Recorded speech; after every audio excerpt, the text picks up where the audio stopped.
Welcome to the Mars Cheese Castle, and if we're at the Mars Cheese Castle, it must mean one thing. The Wisconsin Badgers went down and went down hard.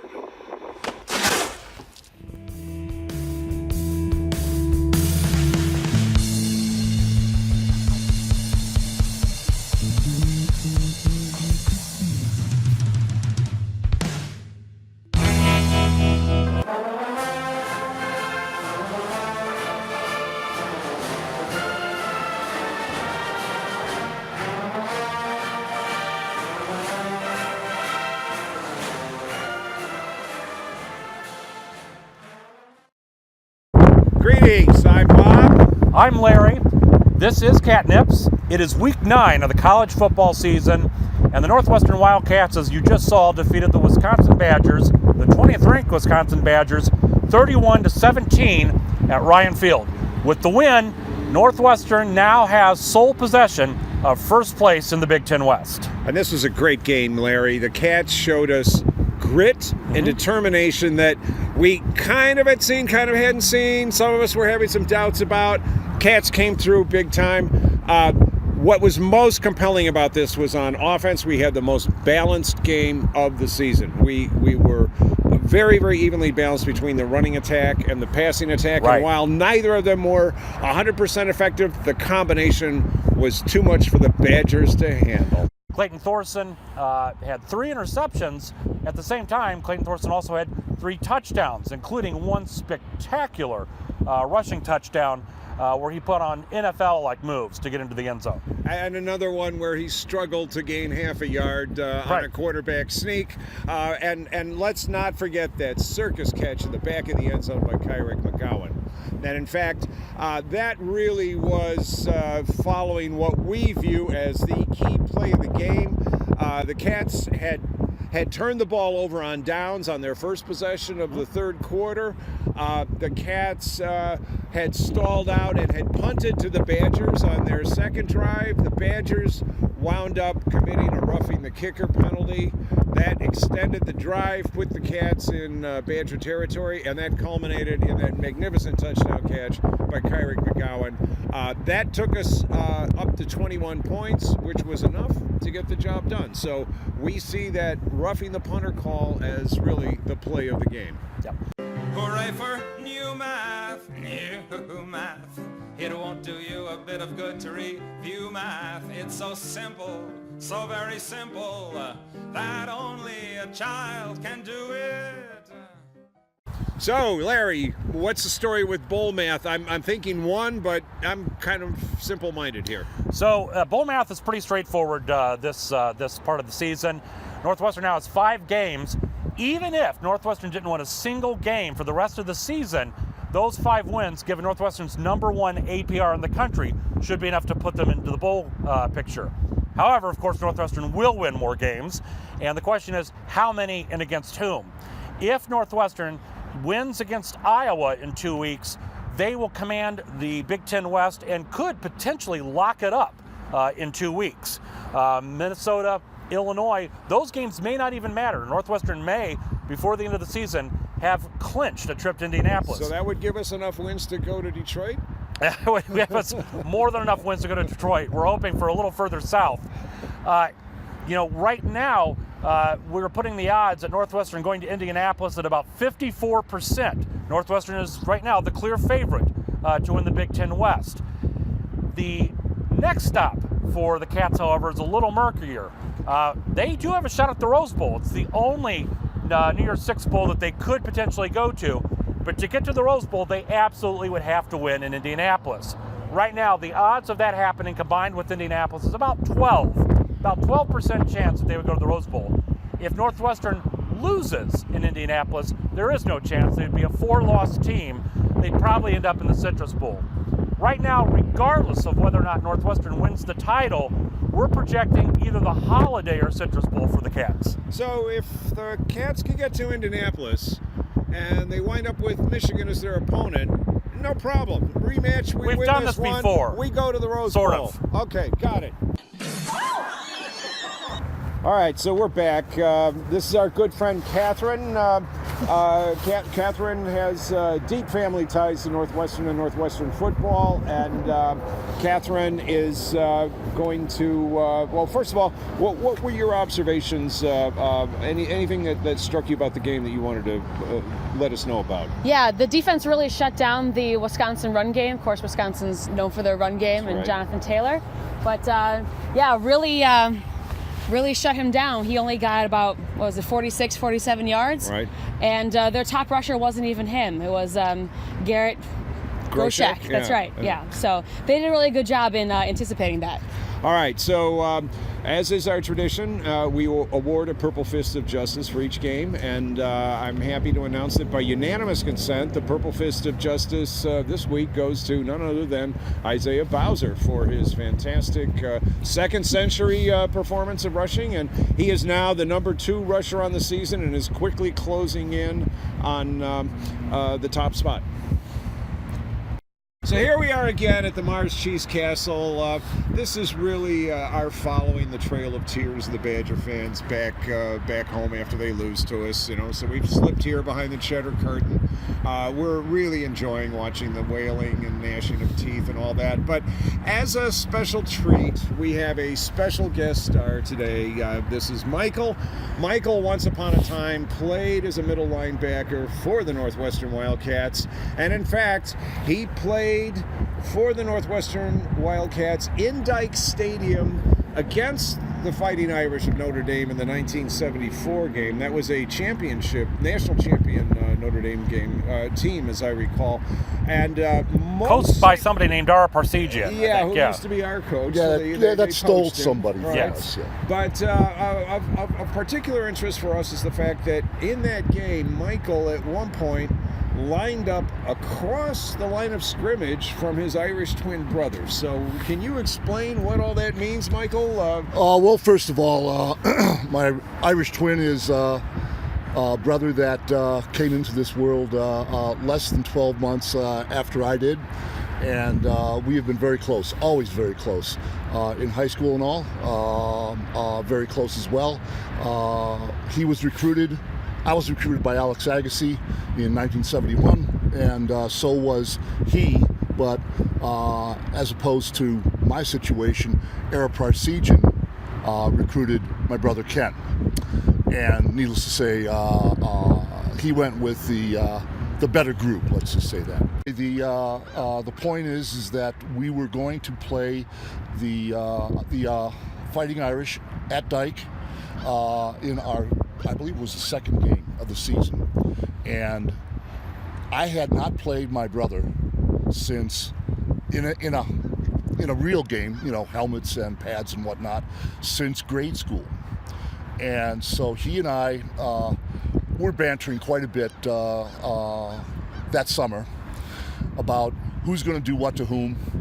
And so when the time came, Northwestern was getting throttled, to say the least, and I believe it was 37-3 at the time, and this was the year after 1973, so we're playing the national championship Notre Dame Irish in the 1974 season.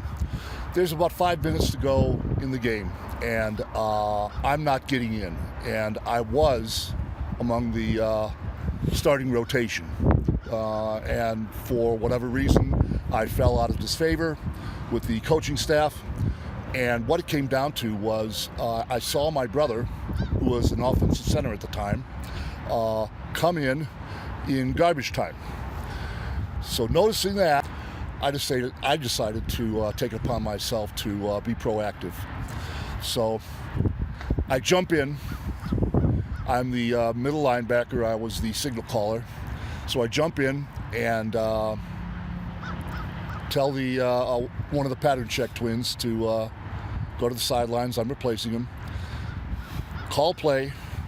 We line up, and I call an audible to reset the alignment so that I am over center as a middle linebacker, facing my brother for the first time in 10 years, maybe. Anyway, the thing is that ball's hiked, He comes out, we hit each other. I shed, off tackle. Man gets tackled 8 yards downfield. So, second down and 2. Next play, they run an off tackle, and I get my read. My brother comes out. I shed him, and the running back is running free. I run in pursuit this way, behind me, and literally clothesline the running back. Helmet in elbow, bring him down, and I end up with the helmet still in my arm. Which it is to this very day. Take off your jacket, Mike. Show the crowd. Anyway, I depleted the running back. He flipped up, feet up in the air, and that's why I ended up with helmet in hand or in arm. And at the end of it all,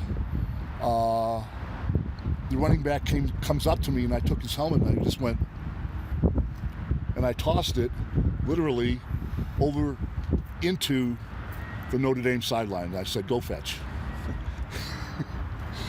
One play later, did the same thing, lined up opposite my brother, and made the tackle in the hole. It was a good thing. And to this day, we still argue about who did what to whom, and it's fun because he still remembers me taking the helmet and throwing it into the sideline people standing along, and it was something we discuss virtually every year.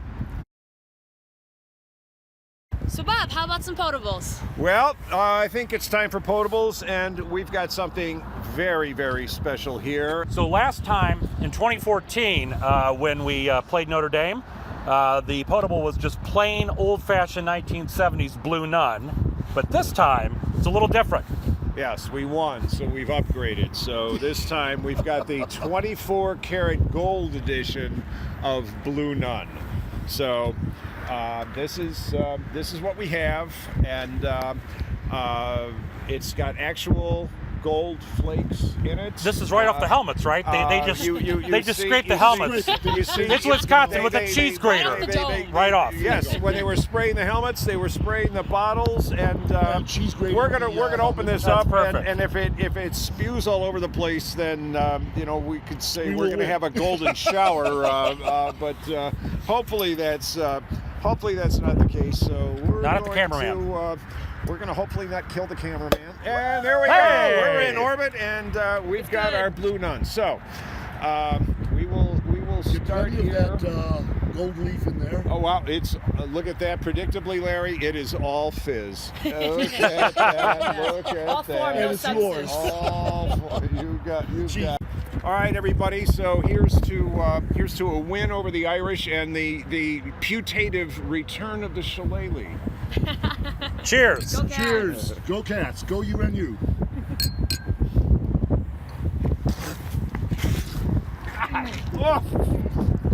I must be too close to college. That's not that bad to me. Whoa. Field goal Jesus. Taste bud Jesus. This is not. Now this was safety Jesus. This was definitely safety Jesus. Oh my God. Awful.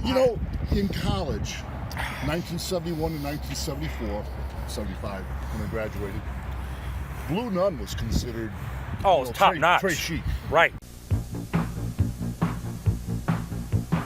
You got a taste for the good things in life, and the good things in life seem to come to you. And Blue Nun's your choice each and every time. It's a premium quality imported wine. Blue Nun, you'll never lose your taste for it. Show your good taste with the good taste of Blue Nun. Show your good taste with the good taste of Blue Nun. Yeah. It was up there with Boone's Farm, and it was perfect. I Yeah. think this- I don't know I what's think worse. this vintage I is 1971. I don't know what's worse, the regular Blue Nun or the sparkling version, but this stuff is sharp. This is as sharp. This is as sharp as the switch coming down from the Penguin in grammar school. I mean, this is a sharp wine. it is Something to savor. it is flaky. In I a- mean, in a- it is overrated. commode. It is way overrated. It is very, very pedestrian. I think you could have this occasionally, but I would not ever want to After- make a habit of it. After you, Ah. after you were already they- drunk, they- you they- could they- drink this and it would taste. The finish on this, while sharp, it's not cataclysmic by any means. It's, I would say, more cataclysmic. Cataclysmic, yes. Finish. It's a cardinal sin to serve this to anyone. It would Just what you did, okay? You know, expect the rate to decide. At least we didn't get it on a shoot. If you had to bring a bottle to a party and you just didn't really know the people or And you care, didn't like this for $10, this would make an impressive. All right, Yeah, quick call. Notre Dame. Notre Dame. A pleasure shared. I hear think you. they're going to spank us because of the last two. That's why I bring that the previous two up. The thing is that they're loaded for bear, and they're now hovering in the playoff, the college playoff race, and they are bound and determined not to trip up. And believe me, their coaching staff, and I know this because my brother knows a little bit, they are plugging this game as a red letter game. A pleasure shared. You know, I'm always an optimist. I was there in 2014 when we beat them in overtime. It was a great evening. And I think that Notre Dame, you know, them being 8-0, riding high on all their recent success, I think they can get a little bit overconfident. And I think that Northwestern tends to play up and down to their opponents, unfortunately. And I think it's going to be an exciting game, but I predict Cats by 7. Let's go. A pleasure shared.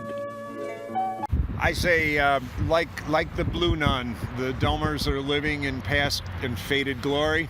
I think they're like the Blue Nun. They're grossly overrated. I think the coach proved to us 4 years ago he doesn't know basic math, when he doesn't know when to go for one and when to go for two. Absolutely. I don't think those arithmetic flashcards I sent him really did the job teaching him the difference. So I see him making another couple of mistakes based on his hubris, and the Cats, who are on the rise, somehow pull out the win. You guys are so screwed now! A pleasure shared. So just like we looked past Blue Nun, and I'll regret that tonight, I'm sure later on, Northwestern don't look shockingly at the might look past number 3 unranked Notre Dame. Did you ever think in your lifetimes you could be saying that Northwestern could be looking past Notre Dame at the Big Ten title? Yeah, so I think Northwestern's looking past Notre Dame. It'll be close, 35-28. Who knows who's on the winning end? For Catnips, I'm Larry. I'm Bob, I'm Catherine. And I'm Miguel. I'm Mike. and as always, go Cats. Go Cats. Go Cats!